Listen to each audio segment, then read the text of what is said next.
And I like watching the puddles gather rain. There's probably going to be some of that. Greg will break down when we're going to see rain. It's going to be one of those weeks here in Colorado. And speaking of water, this is National Drinking Water Week.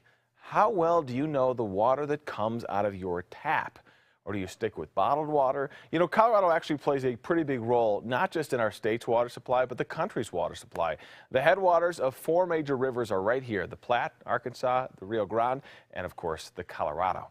We've got Lonnie here. She is with the co-founder and president of Watermill Express, a local company. You've probably seen their drive-up kiosks where people can pay and get their water jugs filled up. Good to have you. Yeah, thank you. How Thanks for are having you? me. Oh, I'm doing great. So Thank water you. is your specialty.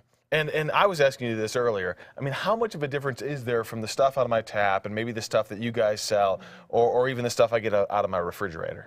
Yeah, great question. The water here in this country, it's some of the safest in the world. Yeah. So, you know, It's not going to kill you. We're very blessed. That's Yeah. right, very blessed. But at that point, though, there's a lot of things in water that we often don't know. You know, you can't see it, you can't taste it, you can't smell it. So that's the real trick. So contaminants or chemicals? All the above. Okay. All the above. So there's a lot of different filters. We'll talk about this, the Big Daddy, here in a second. But the ones that you have at home, you've got some of the smaller ones here. Will those get all the chemicals out? No, they won't, but they do a great job in some taste and odor issues. Okay. So for chlorine, as an example, some people don't like that taste. The activated carbon addresses that. That's these little ones that we put in those pitchers? That's right. Okay. That's right. And then this is an example of just one of the many things that you guys use. So what's the difference between the equipment that you all use professionally versus the stuff we have at home? Right. So there's not one filter that's going to address all contaminants. Sure. So you really need a multi-barrier system.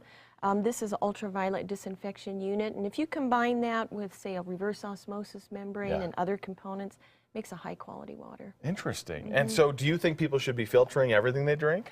You know, that's the key, is that consumers really need to educate themselves in what is in their water. Now, the Colorado Department of Health, great website. They have a lot of good information you can learn. Is there a test I can use in my house to figure out what's in there? There are several tests, but I would caution you, always make sure you use a state-certified lab. Got it. Because you want to have a quality result. All right, so we've got some water here. I'm doing taste tests. So one will kill me and one won't, right? Yeah. Hopefully. Hopefully, he says. What do we got going on here? Yeah, one is bad, one is good. One has some E. coli in it. I better pour for you there, Okay, just go in ahead. case. But as you can, Are you seeing if I can taste the difference here? I'm going to give you the good one. But Okay. you can certainly tell that there's no, you know, you can't see the difference, Yeah. right? And that's the point. So, this is So that's interesting. So one is extremely filtered and one's not, is what That's you're right. saying. We have a pure drinking water here, and then this one. Oh, we switched it. No, we didn't. Seriously though, I mean, one is filtered and one's not, and the point That's is you can't. Can you taste the difference? Yeah, often you can't. Yeah. Most of the times you can on the serious contaminants. So what do you suggest people do if maybe they are drinking out of the tap right now, and because a lot of people are going to go out and buy the big old case of water, which is Yeah. bad for our environment. Yeah, 59 billion single-serve plastic bottles Yeah. were sold last year alone. So you have to consider the environmental impact Sure. on that. Every consumer that has a public water system gets a water report. In the mail? In the mail. It's awesome. If you don't get one, contact your local supplier. They'll send you one. It has all the information. Now, our country regulates about 90 contaminants.